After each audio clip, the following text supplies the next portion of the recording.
Hello, and welcome to another episode of the Conservationists Assemble podcast, the show that seeks to unite Earth's mightiest advocates in a mission to ensure a future for our planet's incredible habitats and its awesome inhabitants.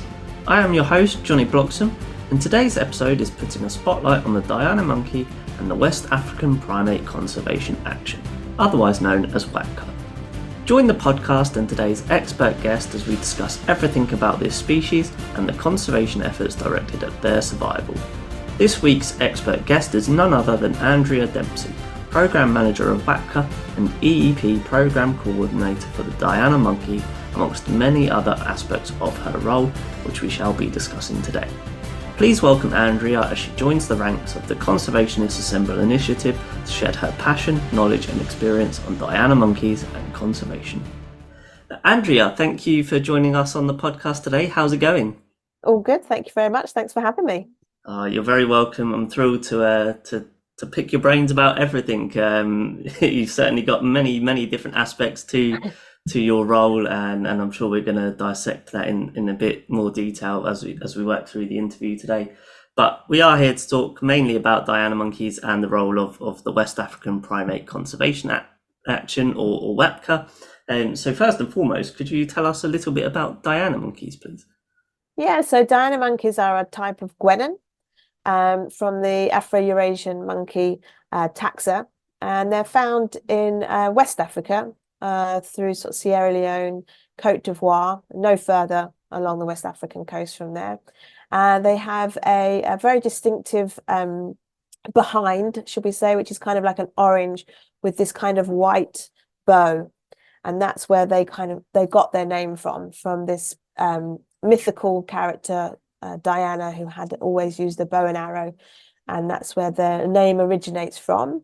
They were some time ago considered subspecies with the rollaway monkey, which is also found in West Africa, only in Ghana and Côte d'Ivoire, but is distinctively different because it has this very long, beautiful white beard. And they are there's very few rollaway monkeys in the wild. They are critically endangered, whereas the Diana monkey still remains in a lot of its habitat. But you can sometimes get confused between the two species, but they are recognized at species level now, and the main difference is this very distinctive white beard that the rollaway monkey has.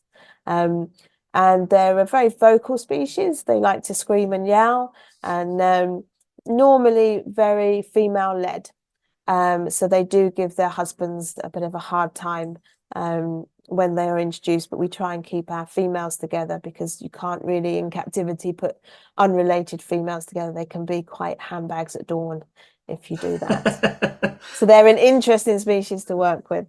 Yeah, I'm sure probably then, would you say a lot left to learn about their social dynamics? Yeah, there is. I mean, we know for this species, there is quite a bit of wild data out there, thanks to predominantly a big project in Côte d'Ivoire. So we do know quite a bit about this species. But yes, they're always... we have luckily as well in the zoo community a good guenon knowledge from colleagues in the UK such as Tony Dobbs, and then in Europe in Ostrava as well, Jana, because they can be tricky to put together as groups. They definitely can be a bit more complicated than other guenons. For example, the DeBraza monkeys are much easier. They're a bit more chilled. Or other Afro-Eurasian monkeys like mangabes that are equally quite a chilled species to put together. The male dominates and he keeps them all in line, and they're also quite communicative, so you can kind of read them a bit easier, whereas Dianas tend to sometimes decide they don't like each other. keep you on your toes, to say the very least. But they're a lovely species and people should have them in their zoos. I should say that. And you mentioned, obviously, in comparison to the rollaway monkey, the Diana monkey is found more commonly throughout their range. But why are we talking about Diana monkeys? What is their classification and kind of population trends? So they're considered endangered by IUCN, so they're still under threat of extinction. And it's very similar to lots of other species in terms of habitat loss, through urbanization. As populations get bigger, they spread out more from the urban cities out to the rural, and that's then the forests go for housing, for roads. There's also agriculture as well. So particularly in Côte d'Ivoire is the biggest exporter of cocoa, and lots of habitat is lost from that clearing for agriculture. Also in the west coast of Africa was historically known as the Gold Coast because it has a lot of minerals. So gold being the obvious one, but also gas and oil, bauxite, which is aluminium, and obviously clearing forests for that. Hunted as well, beyond sort of subsistence hunting for local consumption. Large levels of hunting also occurs for the species as well. Probably less so than other primate species because they use the upper canopy. They don't come to ground very often, but because their habitat crosses with baboons and mangabes that are terrestrial, they have this kind of lookout system. So if they're traveling with ground dwelling monkeys, they may come down a bit lower, but they wouldn't fall into those same literal traps that are left for duiker and other hoof stock that our terrestrial monkeys would. But they will be discriminately hunted with guns rather than traps. So there's that, and the other kind of issues that we're all facing, such as climate change, water levels rising. They are found sometimes in swampy areas that can kind of become out of control in terms of water levels, and general human encroachment, I guess, is the usual suspects, but affect the Diana monkeys as well. Yeah, I mean, you've talked nicely on kind of their role within the ecosystem. It sounds like they are quite adaptable in the sense that they can be quite, as a species, quite independent, but also they're quite cooperative in other ways too, and that's quite interesting to see that adaptable. Yeah, and I think it's out of need, of course, because they need to they move in these groups and they use these groups for their advantage, but obviously, of course, they're seed dispersers as well as they move through the forest. That important, as you say, ecological role. And the Diana monkey would seem to have adapted perhaps more than the rollaway, and that's why we're seeing different levels of population. The rollaway really only found in 2 forests that we know of, and in very low numbers. Equally, looking at a reserve population held in our zoos, unfortunately as well, they're very low in numbers, and obviously you then get genetic complications there. So the rollaway is certainly more in peril than the Diana monkey, but that may be just, it's the matter of time that it goes the same way, but hopefully not. Yeah. Yeah, hopefully not, indeed. So, in terms of the conservation actions surrounding Diana monkeys, then, what kind of things are happening in order to try and change the outcome for Diana monkeys? So with any conservation effort, it's really important that you use the one plan approach, which is what WAPCA does, which means including all members of society and governments, whether they're inside or outside their range. So that's where zoos can play their part in terms of reserve populations, capacity building, and of course funding.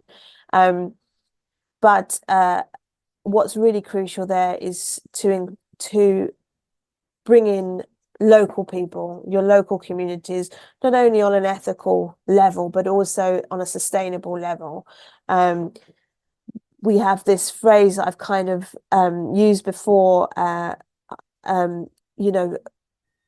when people do conservation, when they leave, that conservation stops. When they go home, it stops. But if the people doing conservation are already at home, then it's not going to stop. And I think this is a real there's this huge movement now to stop the Western world being the gatekeepers of the funding and the gatekeepers of all the conservation work. Local people must play a crucial role in that. So we look at, for the Dianas in particular, we're working with a local research unit that's headed by a very famous primatologist, Professor Inzakoni, who's an Ivorian primatologist, and we're working in the Thai National Park. And there's been a monkey project there called the Thai Monkey Project since 1989. And it's predominantly research, but it's research conducted by Ivorians, really bringing primatology to the table as a recognised and worthy profession. And what they've seen is that where they've been collecting data on habituated groups of Diana monkeys, which is quite unusual, there are other primates there, another type of mangabe, and what they see by just having that presence there, they are protecting them because there's eyes on them all the time, and it's a national park, so it's protected by government. And that kind of, even though it's not kind of patrols or anything like that, that research, those researchers are protecting those primates, because what they've seen in the other areas that they're not active in, there's less monkeys and high levels of illegal activity. So what WAPCA will be doing, we're just in the process of signing an MOU, is going in partnership with the Thai Monkey Project, creating the Sudbury Monkey Project, which is the nearest town, and essentially replicating the great work of the Thai Monkey Project here. But by being there as researchers, we collect data so we can learn more about these species. We can then compare it with this huge data set that they already have, but also by having that presence, we're protecting those primates. And that's great, and we're really excited to do that. But what WAPCA's real ethos is looking at it at a wider project, a landscape level, and looking at those local people that are coming into the forest. Because at the end of the day, and this is what we've done in Ghana, those people that are hunting or taking lumber, they're just trying to make some money to feed their family, and we all do that. So we need to look at that problem as well. It's not conservation is no longer looking at just those species and putting a fence around them and going, we have to look at that at a social economic level and go, right, these people, they're just trying to stay alive. So how can we, by helping them through nature-based solutions, through a share and benefit mechanism, protect the forest, protect the primates, but also recognise the needs of the local people as well. So that's really what we long-term, and as I say, what we've done in Ghana around habitat of the mangabe and the rollaway, providing these sustainable livelihoods. It's not necessarily alternative livelihoods, because that's kind of not giving any credit to a skill that these local people have. It's going, well, you don't want to be doing that, you want to be doing this. And they're like, well, I don't want to do that. I'm a skilled cocoa farmer. So we already look what's in the area. In Ghana, it's cocoa and coconut, and just giving them the tools and the skills to do this to a decent level. So having good agricultural practices and good environmental practices, because another thing that happens is if they have a small farmland, say, and they're not getting a good price for starters from the government, so, and they're not got, the best practices, so they're not getting a great crop, they make their farms bigger, and those farms get bigger and bigger, and then they encroach onto the forest. But if we say, well, keep your farm rather the same size, we're going to help you improve your practices, so you're going to get more crops. And what we're going to do is we're going to connect you to the private sector. You can be organic, so you can get a premium, but you get a decent price for your produce. So you don't need to supplement your income by going into the forest and hunting or lumbering for some big company that's asking. But it's still very difficult, because these big companies will come in and offer them 10 times their salary for the whole year. And that's very difficult to say no to. So although we can support local people to have a sustainable livelihood, a decent wage, it's the governments and these big companies that come in that need to also address their practices really before we can make some real change. And we can do that ourselves as consumers. If you're getting something really cheap, there's somebody at the end of that value chain that's getting no money. So even sometimes we sit here in Europe and go, well, how can we impact that? you can do it through consumer, and consumerism can have a huge voice, because if people aren't going to get your money, they soon start changing those practices. And I think we've seen that through sustainable palm oil, where there was a real big, shift in consumerism, and not banning palm oil, because again, look at end of that value chain, there's going to be a palm oil farmer that's not going to get the income. But pushing that agenda for sustainable produce is, I think, really the way forward for what we can do for all species. It's not particular, obviously, to primates, but palm oil, as we know, plantations are really a real issue. So that's what we hope we can do for Diana monkeys, as well as obviously bringing in the communities to look at their livelihoods, but look at conservation education. It's very hard to change behavior of adults. We all get stuck in our ways, but as we know, that younger generation, if they grow up as an automatic kind of way of living that is better for the environment, then that helps as well as tree nurseries we do, and patrols and things like that. But it all comes from the communities, and WAPCA is a Ghanaian-run organisation. It's they call the shots, they make the decisions.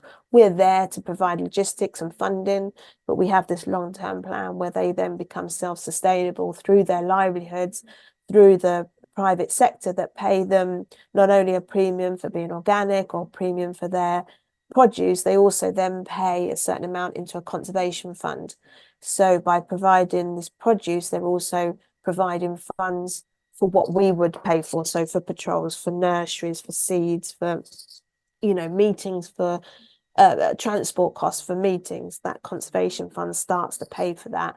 And then WAPCA financially can start to move away, and this project becomes completely self-funding, which is great, because we see so many projects with NGOs that mean well, but they throw money at it for a period of time for that funding lasts, and they tick the boxes of all the buzzwords that they've used to get that funding. And when the funding's finished, the NGO goes and the project falls flat. And WAPCA's ethos is not like that. We stay there. We're driven and directed by the communities for as long as they need us, and with the long-term plan to hand over that completely autonomous to the communities.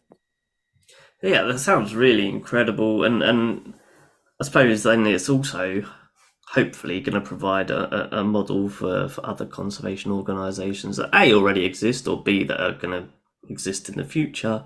It's again that kind of team approach. So yeah. I hope so. And I think there is that shift now to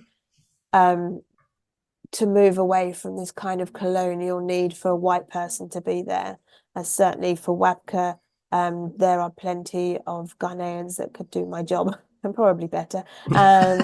It's a low bar, but absolutely. And I was at, it really struck me, there is this whole movement, a brilliant movement for decolonizing primatology, and using the language that they use, the terminology we use, and recognizing local researchers in papers that we publish, and all that. And I was at the African Protected Areas Congress, and we were talking about this, as there always being this Western gatekeeper of funding, that funders won't fund local entities. It always has to go through some sort of Western gatekeeper.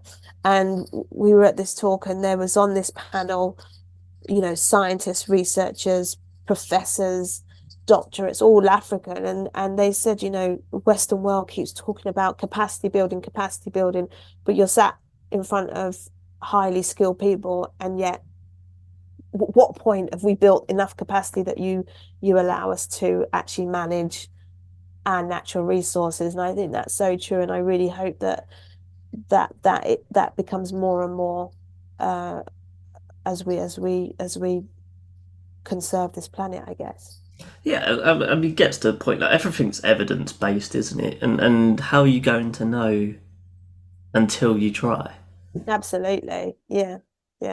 And I think it's really important, as I say, for anything to be sustainable, local people, wherever you are, in the UK, there's just as much deforestation and habitat loss as there is in Africa and Asia, and we tend to think, oh, it's over there, and it's really not. You know, we need to look after what's in our back garden as much as what's over there, just because perhaps a gorilla or an elephant is a bit more iconic than a northern bullfrog or a sand lizard, but they're just as important in terms of the ecosystem and life on Earth, I guess. Absolutely, and yeah, it's hard to get. Well, it's hard to kind of get people excited about wildlife when you're not there and you're not seeing it. But yeah, how many people would not associate a reptile with the UK, but yet here we are. We do have them, for example, and we know that obviously as a taxonomic group, reptiles are incredibly hard to get people on board with. But yeah, we are very nature depleted in the UK, and like I say, there is a lot of work to do, which is actually another part of your role. So you are part of the IUCN Native Species Survival Working Group, one of the many different bits that you do. So yeah, I would love to have you back in the future to have a native species episode. Yeah, absolutely. So you mentioned obviously how the Ghanaian government are very much, dictating what WAPCA does in terms of its operation, but could you just give us a bit more of an insight into how WAPCA came to be? Yeah, sure. So we're a non-government organization, but we're very fortunate to have a very good relationship with the government, because in Ghana, all wildlife, all forests belong to the government. So we have to go through them, but as I say, we have a very good working relationship. But we started back in we were officially registered in around about 2007, and it was kind of at a time, I guess, where zoos were really shifting their purpose from just being entertainment entities to conservation organizations that I think they are more and more in recent years. And it was Heidelberg Zoo in Germany that had rollaway monkeys, and they were looking for the in situ equivalent. So they were working on the ex situ of the species, and they wanted to support something in situ, and they really struggled to find anything that was that kind of specific at the time. So they created WAPCA, and they went to a number of zoos in Europe that had either rollaway or mangabeys, or just had sort of West African species, and said, look, we're trying to create this NGO. It's going to be based in Ghana. Would you be a member and donate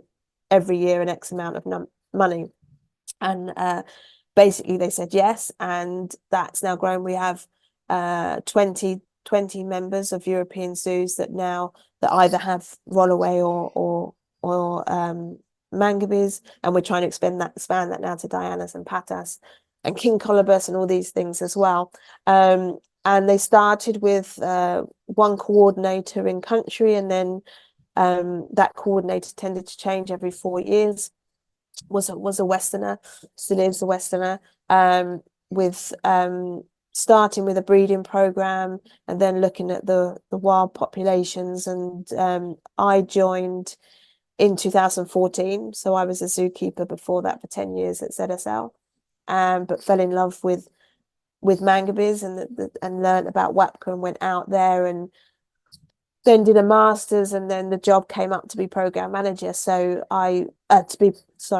country coordinator, the job was called then, and I moved over there, and we were there for 4 years. And what I could see was we had grown significantly in those 4 years, but being in Ghana is wonderful, and working in Ghana, and Ghana is a beautiful country. There are things that slightly slows down direction. You can have a week without electricity, or you kind of get caught up in some of the red tape. So I put a proposal to Heidelberg and the boards. We have 2 boards. We have a Ghanaian board and a European board, to remove myself from Ghana, but be as a program manager, but actually give the responsibility really in the coordination to my Ghanaian team in country, and again bring those people to the table and elevate them in responsibility, which they gladly agreed to, which was good. And so now we have this newer version, and we have two captive sites, one more traditional zoo and one is a soft release, sort of a semi-free enclosure if we go down the release road. And then we have two projects in the field. Then we have a huge conservation education programs, which is run by all these different coordinators who do a fantastic job and make me look very good.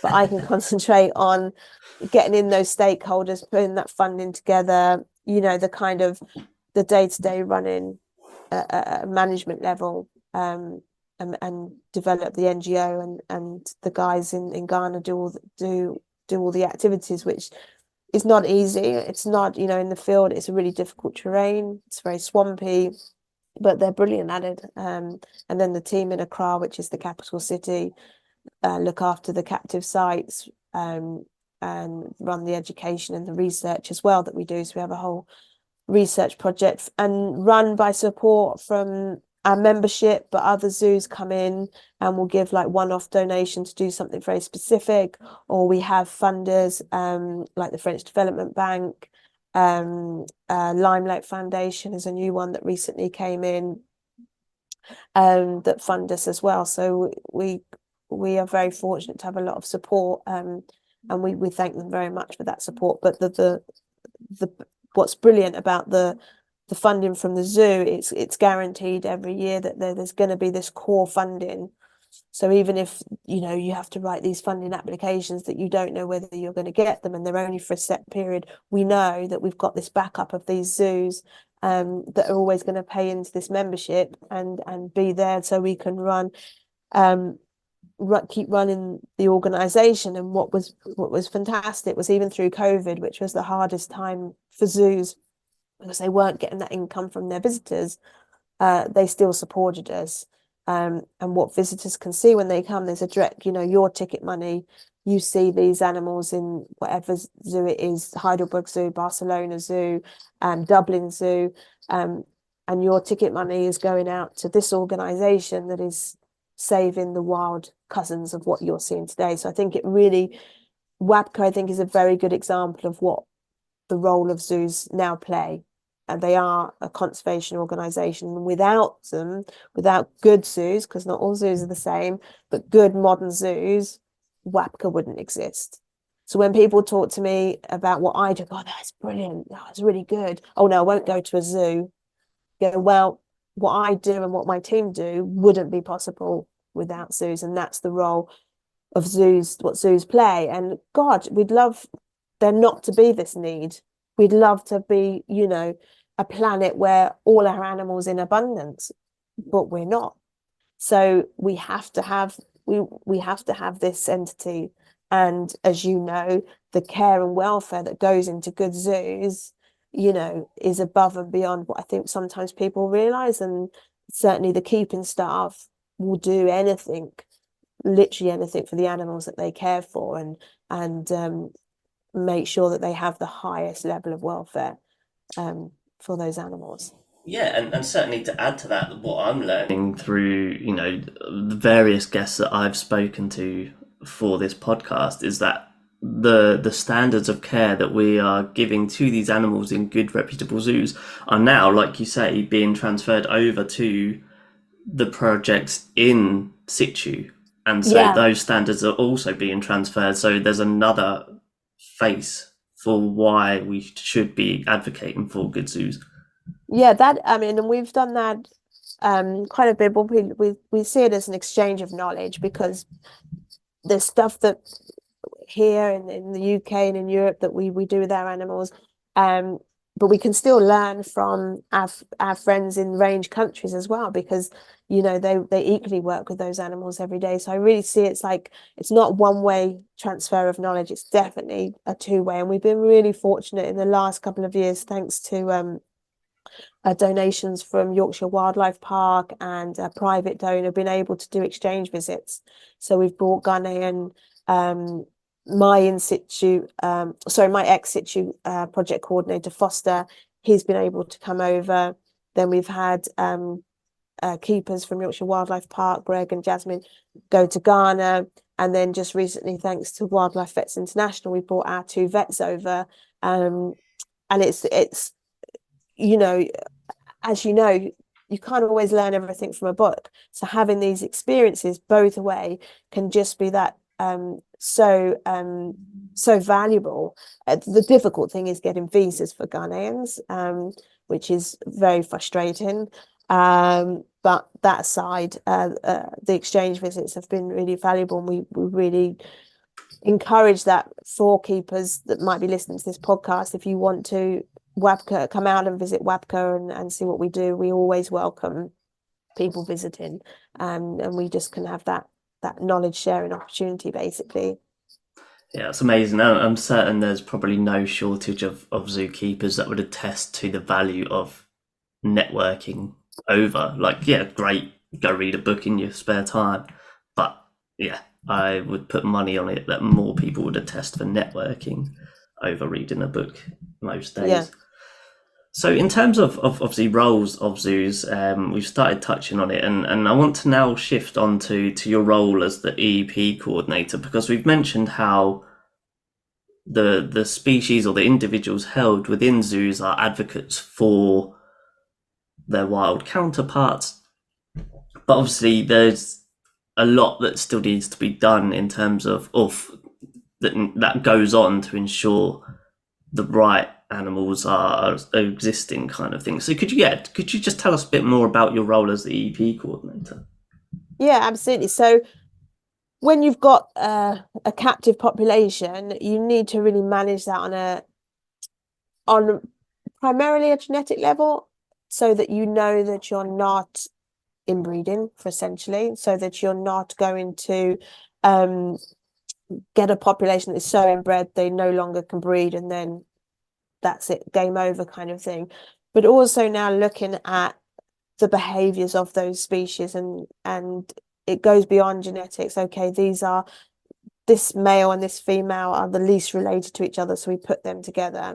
That's kind of your kind of genetic level. But we do need to look at those social behaviors, and try and replicate as much as we can what would be happening in the wild. So trying to, with primates in particular, with Diana monkeys, leaving the females or the males in the group for as long as possible, so they get that experience of, how do I look after a baby monkey?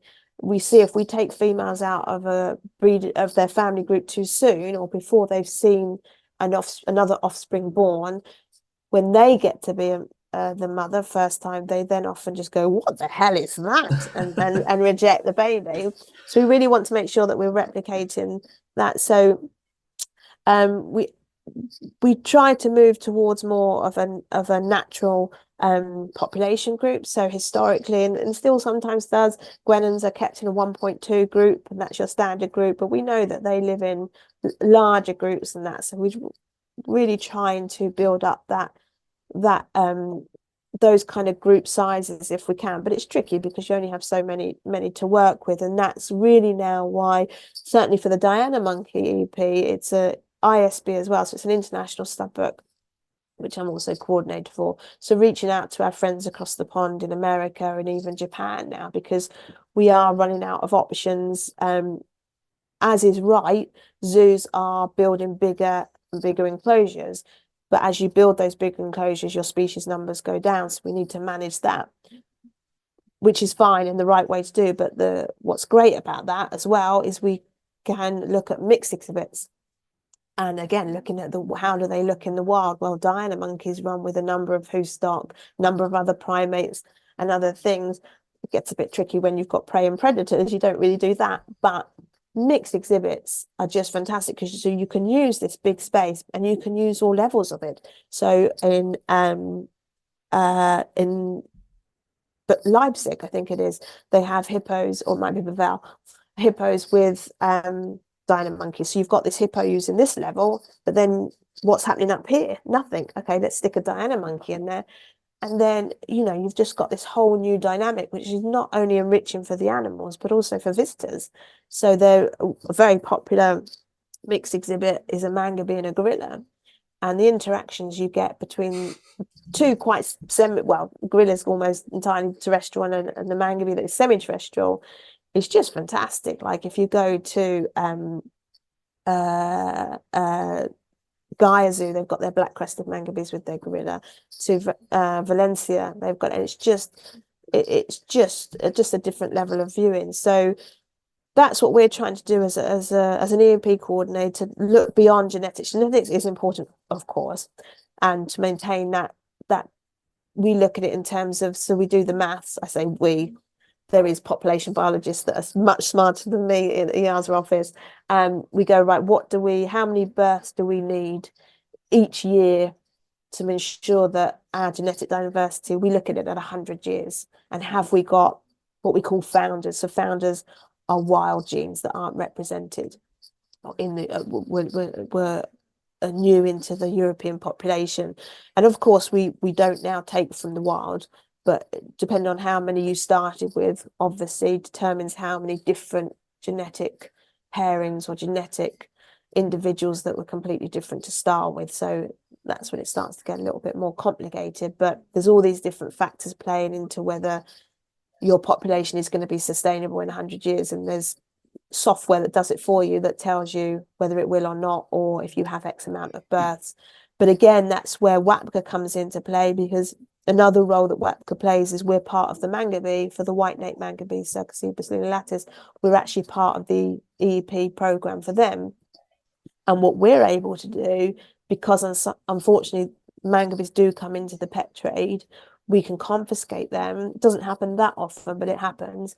And that is a brand new bloodline into the global population of mangabeys. And although they should never be in a zoo because they're wild, we can make a positive out of a very significant negative by injecting these new bloodlines that aren't anywhere else. So we in our captive sites, we exchange with Europe. So if you go to Landau Zoo in Germany, you will see Charles is their breeding male, and he was confiscated from the pet trade. If you go to Barcelona, they have Raki that was born in Ghana. So there's another role that WAPCA plays by bringing in these bloodlines that mean that we can genetically diversify that mangabey population. If we could do that with Dianas as well, we don't see any coming into sanctuaries, but I think it's something we could certainly explore. For rollaway monkeys, we did have 2 wild rollaways, but they never bred, sadly, and we don't see them come into the pet trade at all. And again, it comes back to what I was explaining to you earlier. They're high canopy users. They're not going to get caught in traps. And as we know, if you do get a pet monkey, it's normally several monkeys have died for them to get that pet monkey. But it's more just as a byproduct of the bushmeat trade. In fairness, it's not a huge primate trade in mangabeys. For other species like patas, it really is, which is a whole different conversation. But yeah, so that's what I do as an EP coordinator. People tell me we've had this birth, it's a female, okay, we've got this male now, he's getting to the age that he would disperse from if he was in the wild, right, we now need to find him a new female or group of, but what we try and do is move the males and try and keep, as the females breed females, we just change the male out, so he's no longer related to all the offspring, and so we can try and build up that female group by changing the male, because obviously you can't have your dad as also your husband. Certainly not. Yeah, the neighbours would talk. They definitely would. So how can everyone get involved with conservation of Diana monkeys, even if they aren't directly involved in conservation? Well, I think you can always visit your zoo is the first step, a good zoo. Whether they have Diana monkeys or not, there will be probably projects potentially that zoo supports that are in the same landscape. And I think as consumerism is always the main one as well. So where are you getting your lump? Where is your table made from? If it's wood, where is your palm oil is the big one, because palm oil is in West Africa. Where is your coconut oil is another one. Where is your chocolate coming from? All these key produce are from West Africa predominantly. So it's making those decisions and being a bit more informed, I guess. And it's quite easy to do now, you know, if you go to your supermarket, you can follow the Frog Rainforest Trust, the sustainable palm oil. It's not as difficult, I don't think, as it was once, you know. So I think consumerism has that power to change the big guns, you know. As you know, we can do our thing on the ground, and that's good and grand, and it has some change. But until governments and big organizations change their practices, it, you know, we're really on a downward trajectory, which is we're slowing down the extinction risk, but we're not completely turning it around. And that's something that we really want to work on, is reversing. There's a big campaign called Reverse the Red, and it's trying to reverse that trajectory and make it more positive. And I think yeah, just being aware of these kind of issues that are in Africa, if we're specifically talking about monkeys in West Africa, but as we know, it's across the world, in our back gardens, in South America, in Asia, in Africa. There's this, we can support and help in those ways as well. I'm glad you mentioned reversing the red there, because you've also been I have been a red list assessor, and I do want. This is something that I've wanted to touch on for a while, because it's, as a visitor to a zoo, it's easy to look at the signage, which is great. It's a legal requirement of zoos to have signage, and commonly you see kind of the IUCN red list assessment of a particular species, but what goes into giving an animal that assignment? Because it's probably easy on paper, and even when I first started my career as a zookeeping, I was like, it's a numerical value. But could you just tell us a bit more about what determines an assignment for that classification? Yeah, so it's very data based, data heavy. You need to have the data to back up what you think is happening in the range country, in the country it's in, or what have you. And so there are a number of criteria that we look at a species when we're determining what its a red list category is. And that's based on population size. How big is the population? And when we talk about IUCN red list population, it's not all the animals that are, it's about how many mature individuals that are functionally contributing to the reproduction of that population. So it's how many numbers they are, and how they have declined over what we call 3 generations, and is that threat still present, ongoing, or stopped? And all those things you put in together to look at where it falls in with that criteria. And then you go down, and then there's another criteria that's based on, where are your animals? Are they really spread out? Are they all over the place? So if something happens here, your population here is going to be okay. So their extent of occurrence. However, if they're all in one spot and something happens in that one spot, that's your whole population gone. So that's another criteria that you can add in. And so onwards and onwards, and you can go through, it's about 6 different criteria that you go through, and each criteria will give you an output. It's in terms of your level of red list. So criteria A, as we say, under that criteria, it may be just vulnerable. Under criteria B, it's endangered. On criteria C, it's critically endangered. And when you have them all together, you pick the highest one. So it's highest level. So it's critically endangered based on population size, something.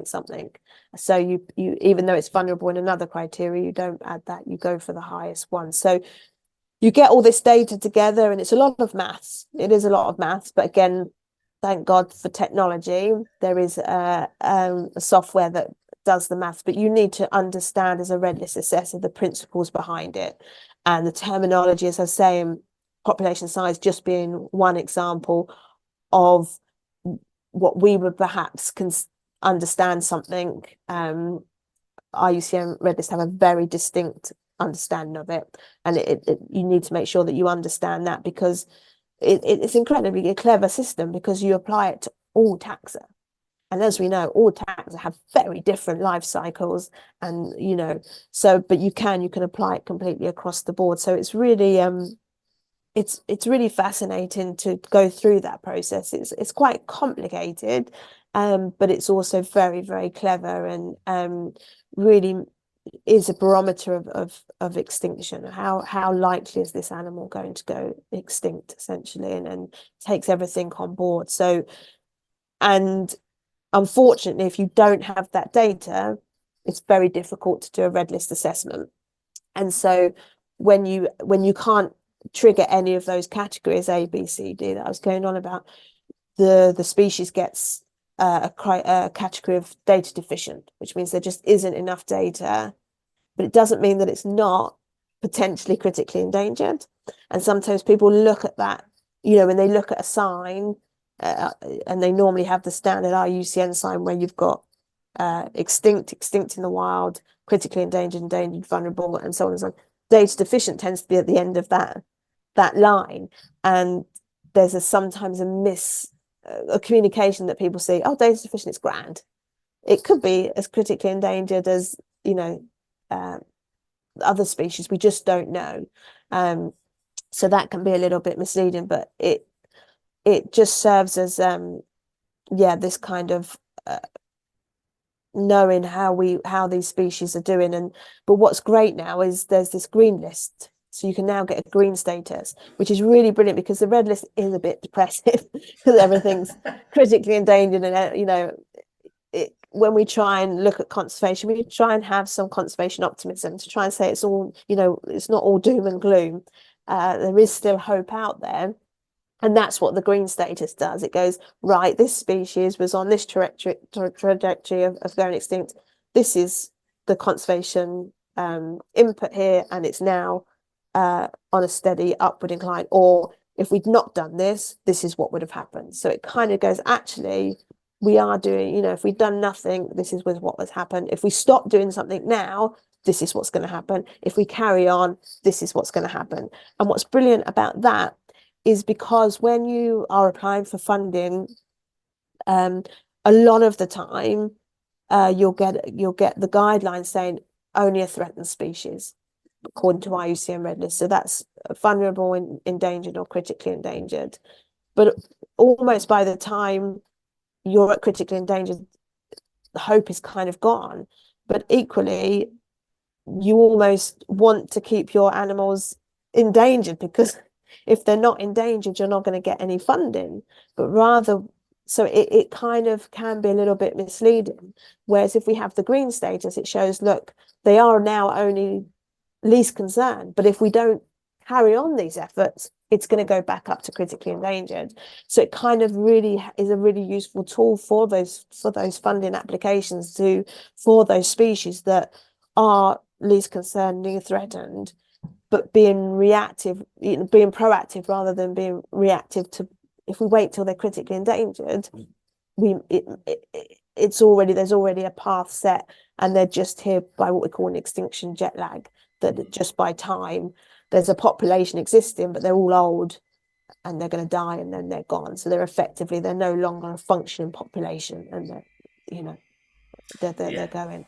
Sounds very much like a double-edged sword. But yeah, the green. But red listing is really fascinating, and it's a really, really clever way of. And I've been lucky to do done the training course as well, so I can train people to be red listers as well. Amazing. And the team in Cambridge, the red list team, they are an amazing bunch of people. Like, I work with a lady called Caroline, and her knowledge on red list, because every animal or every taxa, every plant and fungi has its very specialities, and Caroline can just apply it to everything. I was like that, but the principles are the same, so it works. But her way of taking that specialism of that species and then putting it into the red list is that team are incredible. They are an amazing group of people, and a very small group, and massively overwhelmed. So trying to keep the red list up to date is difficult. So that's why having other red listers out there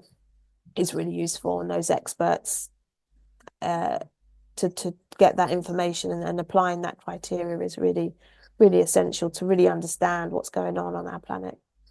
Yeah, you read my mind there actually. In terms of, I was going to say, being a red list trainer must be really handy because I'd imagine it's safe to say that it is an incredibly understaffed thing in a way. If you just go on the IUCN website and you're inundated with tens of thousands of different species, not only animals as well. Yeah. And you see, you click on the Diana monkey one, and it's last assessed in this year. Because how do you physically have the manpower to assess every single species every single year?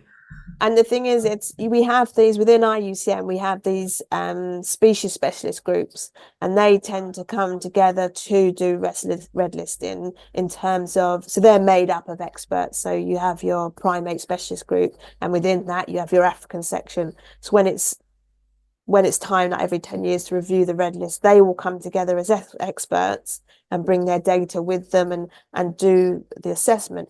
But then it all has to go to Cambridge because the people that bring this data together aren't necessarily red list assessors. They can be red list assessors, or they can just be experts that have the data. But Cambridge have to then check that the data that they've used and the way they've applied the criteria is correct. So, or they're not doing all the assessments, but they're certainly checking them, of course, because it's such a globally recognized authority. It needs to be, of that standard. So you do have these specialist groups across all the taxa that put the data together, but the Cambridge group still have to, and that's the global one. So then there's also national red lists as well, which when you're just looking at a country and you need to distinguish between those two assessments as well, and that's sometimes when it can get a bit blurred as well. So because a species on a global assessment can be least concern, loads of them, or near threatened, you then bring it down to country level, regional level, and they're critically endangered.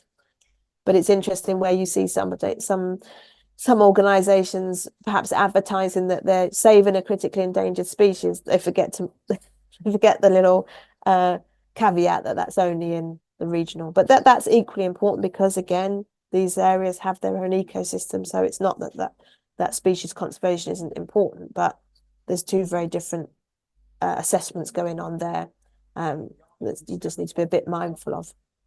Yeah, I think I was always aware of how crucial it was to have the information of an animal's assessment, but I'd never really considered it in the sense of, for lack of a better way of describing it, but like a Dragon's Den style pitch for getting funding.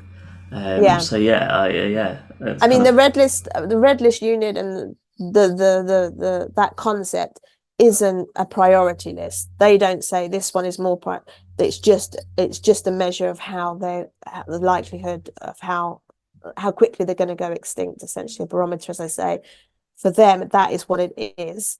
It's not this animal is more important than this animal. It's when you get down to the funding level, that's when the funders start to make that distinction. Yeah. Absolutely. That's been really insightful. I've actually really enjoyed discussing that because that's just a personal little bit that I enjoy. Kind of now on a more light-hearted note, what do Diana monkeys mean to you, and kind of what is your favourite thing about Diana monkeys? Well, I think Diana monkeys, I think it always comes down sometimes to individuals and animals that we've perhaps worked with. And I was very lucky when I was at London Zoo to work with 4 Diana monkeys, 2 males, Tinga and Frank, and 2 very feisty females called Mikia and Biri. And they were mother and daughter. And we brought new males in, and they were mean. But they are, as all animals are, I guess. It's a bit of a cliche. They're just real characters. And I think that's when and the same with the mangabeys. When the white-naped mangabeys came in to London, I was really fortunate enough to spend a lot of time with them and to understand them. And that led me to my career path, and hand rearing one, who's gone on to breed in Germany, and all these things that just have those connections to Diana monkeys and mangabes. And we had with Biri, she was an old lady, and she developed diabetes. So we actually trained her to take a hand injection. She'd come in, take some bugs or whatever, and we'd give her an insulin shot twice a day. And I think whenever you train an animal, you do kind of, and you to do that, you spend a lot of time with Biri. And we used to have to test her wee for ketones. And so if she weed, we'd suddenly have to dip the dipstick in and see what her levels were to make sure that we were managing her diabetes.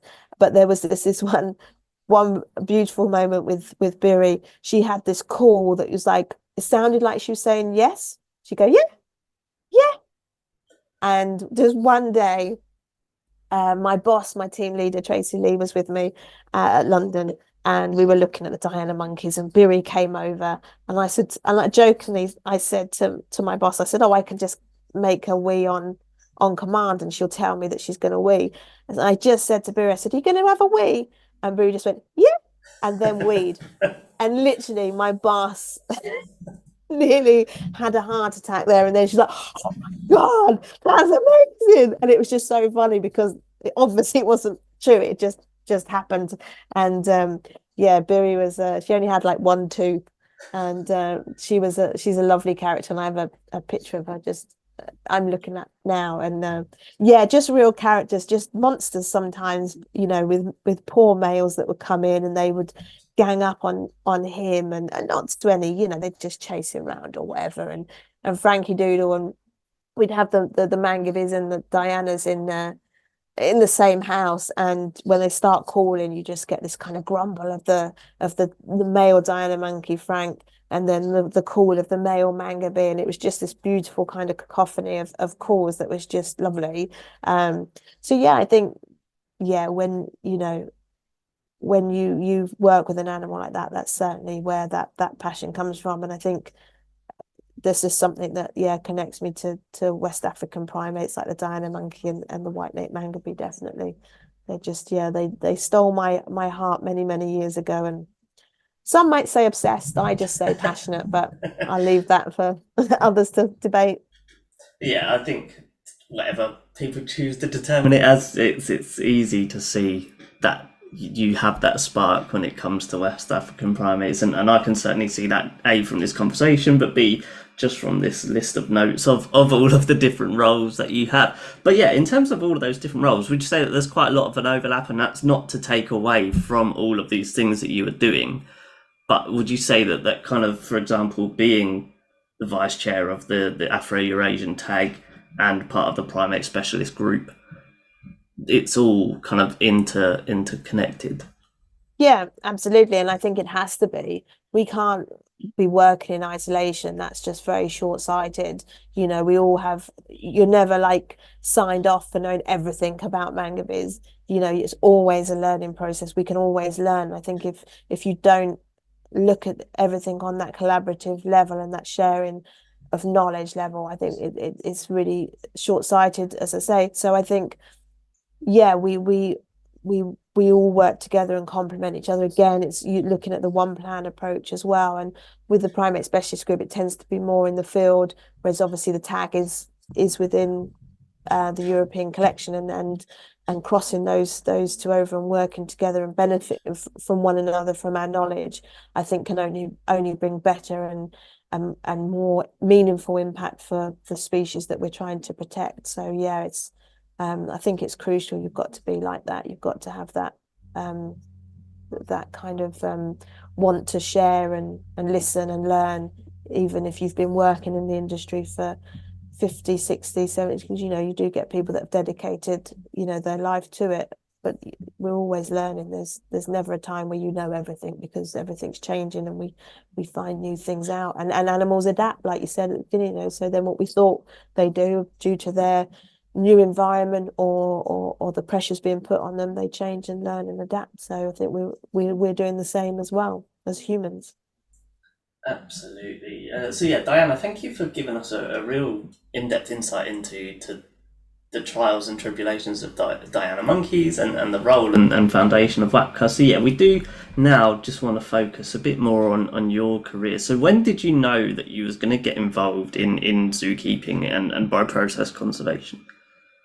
Um, I wanted to be a zookeeper since I was about, I think, 7 or 8, and it's a really not now looking back the best reason. I was 7 or 8, and so I watched Blue Peter, obviously, as we all did on UK television, and there was somebody on that had a pet monkey. So as I say, not the best looking back, not the best encouragement. And I wanted a monkey. And then from that kind of as a child grew into again the cliches of watching Gorillas in the Mist with Diane Fossey, Jane Goodall's uh, kind of National Geographic videos, and that kind of passion for chimps and gorillas really is where I first really kind of read everything about it. I could name you all the chimps in Gombe, and I used to, come home from school and had this VHS, video of Jane Goodall, and I used to watch it, and in it she's in Gombe, and she says more about me probably than anything. She used to have like a tin of cold baked beans, and I just thought it was the best thing. So I used to go and get a tin of cold baked beans and eat them while she was eating them to sort of be like her, which is odd now, and I'm not sure why my mum didn't intervene and go, I'm not sure that's the best diet, but anyway. So that kind of was where it started. But when I was at school, I wasn't very good. I wasn't naughty, I just wasn't very good.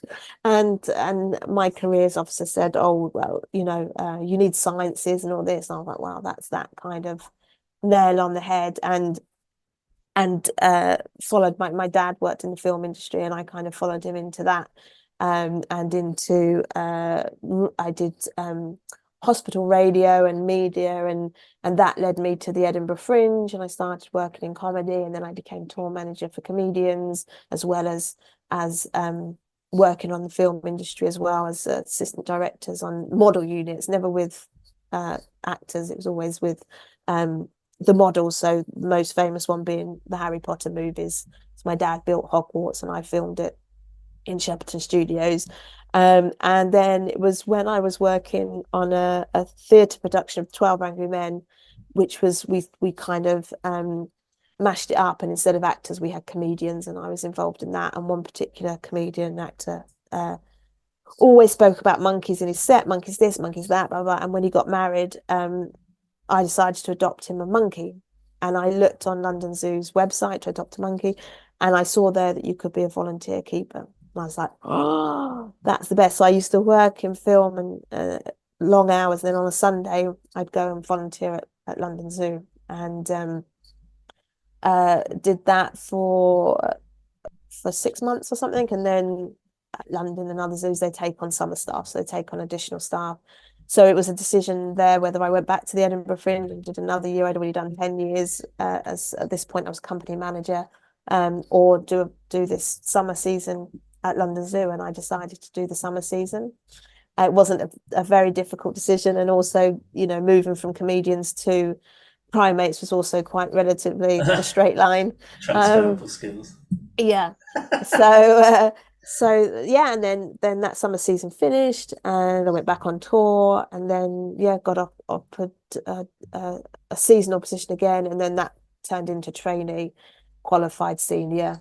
And then during that time, we opened Gorilla Kingdom, a new exhibit, and we were getting this brand new monkey species, a white-naped mangabey, and the rest they say is history. I just fell in love with the mangabeys there, learned about WAPCA, went out and did some research into breeding success, went out to Ghana, and that's where I learned more about conservation. I think being at the zoo, it has obviously a large conservation program, and decided that was kind of my next kind of route. I loved being zookeeper. Zookeeper was the best job in the world, and privileged to work with lots of different species, not just primates, big cats, some lovely bearded pigs, two beautiful camels, and two gorgeous pygmy hippos. But I kind of felt that that was kind of the conservation might be the next kind of stage. And again, was fortunate to be at ZSL to be able to pick the brains of conservationists, and do a master's part-time.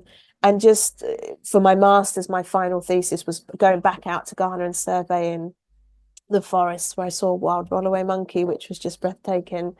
And just really, by chance, when I just finished the master's, the country coordinator at the time handed in her notice, and so I was like, wow, this could be it, kind of thing. And which would mean leaving London and living in Ghana with my husband. And it was interesting because I didn't actually get the job the first time, or that point, but it really kind of, I was really disappointed. I went, oh no, this kind of really is what I want to do. And luckily for me, the person they did appoint turned it down, and I was second choice, and off I went. And then from that kind of, I was already sort of going to the EASA conferences, but it really kind of enabled me to get more involved with the tag and the primate specialist group, and meet lots of other kind of conservationists in the primate world, and be able to develop that kind of long list of stuff that I do. But I'm working with some amazing primatologists in Ghana, Professor Edward Wiafi, in Zakoni, who I've already mentioned. And I'm incredibly fortunate. I do a job I love for a species of monkeys that I love. And I think you're certainly not in it for the money. So it has to be a passion, because it's not always easy. And as I say, it can sometimes, you see a lot of, animals that are going extinct despite your best efforts. But you have to, and for me, we get interns and people in their early careers, they kind of say, but how do you keep that optimism when you see forests literally being wiped out for legal mining or what have you? Well, for me, as long as there are species, as long as there are mangabes and dino monkeys and rollaway monkeys still in the forest, then there's still a reason for me to go to work every day. And you have to, while they're still there, I'm still going to be there for them. And yeah, I'm incredibly lucky. And when I moved back to the UK, I still wanted to be in a zoo environment. And a friend of mine was working at Paradise Wildlife Park, and she said, you should come in and chat to the CEO, Lynn Whitnell. She said she's looking to kind of do more conservation work. So we had this meeting, and now I am sat in what is now Hertfordshire Zoo, what Paradise Wildlife Park became. And they host WAPCA in the UK. They give me this office, and I work with them one day a week on their conservation strategies and policies as well, which is, as I always say to them, it's the easiest job in the world, because they're so passionate about conservation. I just go, do you think we should do this? Yes. It's just because they are so driven by conservation, and they do so much, which is really surprising. They're, classified as a small to medium zoo, but they put some of the big zoos to shame. They are so passionate beyond just funding. It's materials. It's been, working with the ICN. It's supporting me. It's sending out materials, education. They do so much. It's their complete purpose, and it's incredible and inspiring. Their kind of, as a family, their kind of commitment to conservation. So yeah, and now I travel out to Ghana. I go backwards and forwards 4 to 5 times a year, go in, check in on my team. And they're all, as I say, they're all incredibly dedicated. And then leave and then come back to the UK. So I have this great kind of position that I get to kind of go out and hang out with them in the sun and the warmth, but then come back and be near a family and things like that. So yeah, I'm very lucky to be able to do what I do. And I'm not, when people sometimes ask me about, how do you get into conservation? I'm like, I'm not sure I'm the most traditional path, but this is what I did. And I guess, as I say, if you're passionate about something, if you really want to do it, don't give up if someone says you can't. Have that tenacity, go, well, there must be a way. Because someone said to me, forget mangabes. You're too focused on mangabes, too obsessed with mangabes. You're never going to get a job in conservation for mangabes. And I go, well, look at me now. So, never say never to me. It's like the worst thing you can say, because I just have that kind of, that's me going, right, I'm that Prove you pedantic. wrong. I'm going to prove you wrong. And I did. So I think for anybody that's, kind of going, where do you start? Go and volunteer at a zoo, find out what it's all about, give up your time for free. All those roles I do, I don't get any more money for it, unfortunately. But it's because you've got that passion for conservation of whatever species that you care about. And if you give up your time, that will be rewarded, and because I think, especially with zookeeping, but also conservationism, people have an idea of what they think it is. They think it's, going through the rainforest, and tracking animals. No, it's not. It's doing your tax returns and salaries and writing funding proposals. There's a lot of non-glamour, or majority of it is non-glamour, but also zookeeping. People think zookeeping is cuddling monkeys all day, and it's not. It's dealing with a lot of feces and hoses that won't wrap around properly, and just stuff that, but it's all part of the job, and it's part and parcel of it, and what makes it great. But I think sometimes it's good to kind of get a real understanding of what you actually think you want to do, rather than what you think Disney tells you it is, I guess. Yeah, and I mean, I think your story is a very kind of insightful story for that non-traditional route, because and there's a reason why zoos ask for degrees and animal related qualifications. Not saying that that shouldn't be a thing, but I've seen it myself. We've had amazing volunteers who, they are considering a career in this field. And it's that happy medium of both, isn't it? You could get a first class honours, but if you can't be on your feet 9 to 5, 8 till 5, 8 till 6, some of the working hours are crazy. 6 days a week. Yeah. That degree isn't going to get you as far. It's like you say, it's that happy medium of both. So getting your foot in the door as a volunteer perspective, or like say, people who think it's too late to transition into that career. We see volunteers who have done it one day a week while they're working an office job or an IT job, who, they persist. It might take them a bit longer, but Yeah, they get there. absolutely. And I always say that, you can have the degrees, and obviously that's important. I'm not saying don't go work hard at school, but if you can't remember to lock padlocks, you're not going to get very far. There's that practical element that it's not an exact science that you can suddenly, oh, now I know everything because I've got this degree, kind of thing. I think it's super important. Yeah. So I think you've kind of really given us a great insight into your background, and we're going to finish up the episode with some quick fire, not serious questions, just to Oh kind gosh. just to kind of get to know what makes you tick. Obviously, we know it's primates largely, and that's great. But yeah, are there any other dream species that you'd love to see in the wild or work with? Work. Now,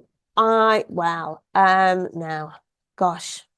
Um, I'd love to see pygmy hippos in the wild. I love pygmy hippos. I work with them. Um, but also I'm quite scared of animals as well, from working in a zoo. Like the Whitnell brothers here went to India and saw tigers in the wild. I'm like, no way do I not want to be seeing a tiger that can get to me. And so it's quite funny in that way. But obviously other primates, I've never been to Costa Rica or South America and things like that, where you have all the howler monkeys. I don't like butterflies, so I don't want to go anywhere where there's butterflies. Um, uh, just any animal. I think it's funny. You think you have your favorite animals until you see an animal. You just go, oh my God, that's the best thing. That you don't think it would be. I kind of do that all the time. But yeah, but pygmy hippos are cool. I think would be my other species that isn't a primate. I think, yeah. Would you say Costa Rica is on the cards at some point in the future? If I win the lottery, yes. No, yeah, I'd love to go there. India, more Asia. I'm very African focused, obviously, but yeah, other continents would be lovely.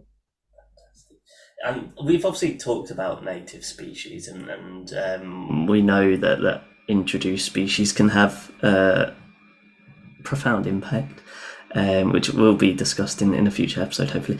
But if you could have one species native to the UK, then it didn't have any negative impact on the environment or the ecosystem or anything like that, what would it be?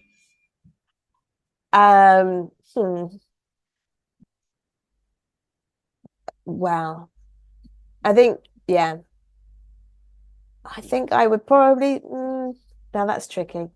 See, I think most people would think I would say mangabey, because obviously I'm very, I like my mangabeys, white-naped mangabeys, but I also like a bearded pig as well.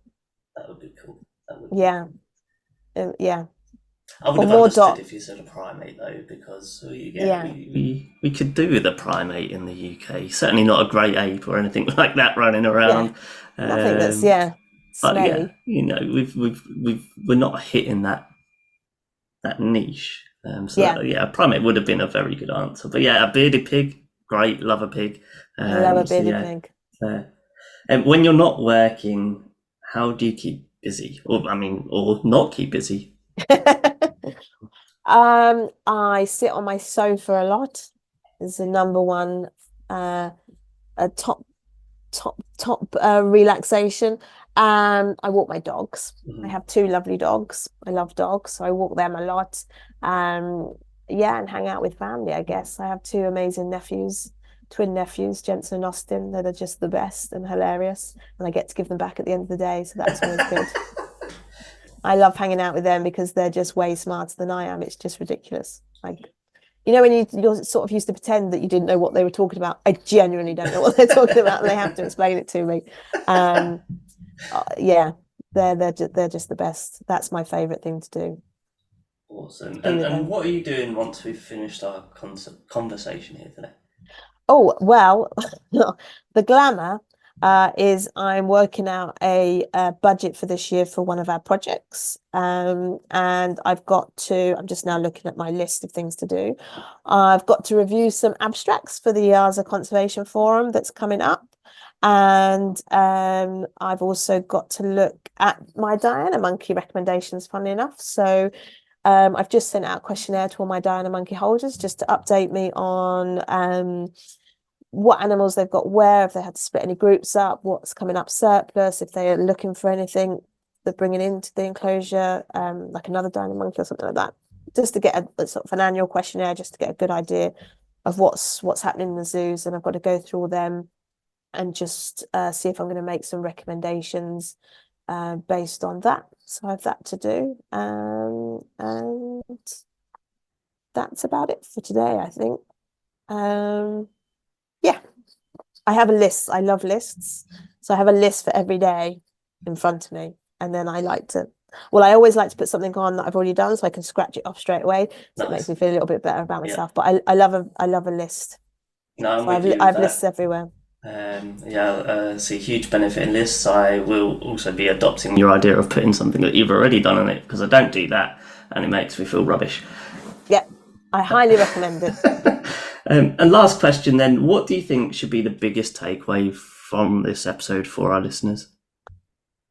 I think for me, as program manager of WAPCA, for people to take away the role they can play by visiting a good zoo, by visiting a BIASA accredited or IASA accredited zoo, because without those zoo memberships, we wouldn't be doing what we're doing. We wouldn't have a functioning a team in Ghana that's able to get more funding from other places to do the work we do. So I think go visit your good zoo. If you've not been a zoo for years and years and years because of whatever, go see what's different, what's changed, learn about the welfare, the animal training that we do, and what the role zoos play in conservation, because they play a huge role, and sometimes we're not brilliant at saying that enough or joining the dots enough. So I think that would be my take home, is for people to really appreciate the important role zoos play in conservation. Yeah, a very thought-provoking point to finish up on there, Andrea. So thank you very much for taking time out of your busy schedule and joining the podcast today. I've thoroughly enjoyed having you on and look forward to having you back on in the future. I'm sure we'll get into native species in great context too. But yeah, we'll be sure to keep up to date with any developments surrounding Diana monkeys and the incredible work of WAPCA. So yeah, thank you for joining us today. Oh, thank you very much. It's a pleasure. And there it is, folks. Another episode of the Conservationists Assemble podcast has come to an end. I've thoroughly enjoyed having Andrea on the podcast today, displaying her wisdom and passion within conservation. Thank you to each and every one of you for tuning in as always. If you've got a spare minute to like, share and review or rate the podcast, it would be greatly appreciated, as this helps the podcast to get discovered and spread the word of the amazing work happening in conservation around the world. Your opinions and stories are important to me, so please do give the podcast a follow on Facebook or Instagram and interact with the podcast. I would love to hear from you. Be sure to keep your eyes and ears out for more awesome stories coming soon. Until next time, goodbye.